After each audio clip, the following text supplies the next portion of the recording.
اور اے محمد اگر تم ان لوگوں کی اکثریت کے کہنے پر چلو جو زمین میں بستے ہیں تو وہ تمہیں اللہ کے راستے سے بھٹکا دیں گے، وہ تو محض گمان پر چلتے اور قیاس آرائیاں کرتے ہیں۔ در حقیقت تمہارا رب زیادہ بہتر جانتا ہے کہ کون اس کے راستے سے ہٹا ہوا ہے اور کون سیدھی راہ پر ہے۔ پھر اگر تم لوگ اللہ کی آیات پر ایمان رکھتے ہو تو جس جانور پر اللہ کا نام لیا گیا ہو اس کا گوشت کھاؤ۔ آخر کیا وجہ ہے کہ تم وہ چیز نہ کھاؤ جس پر اللہ کا نام لیا گیا ہو، حالانکہ جن چیزوں کا استعمال حالت اضطرار کے سوا دوسری تمام حالتوں میں اللہ نے حرام کر دیا ہے ان کی تفصیل وہ تمہیں بتا چکا ہے۔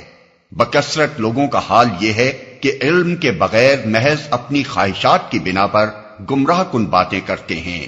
ان حد سے گزرنے والوں کو تمہارا رب خوب جانتا ہے۔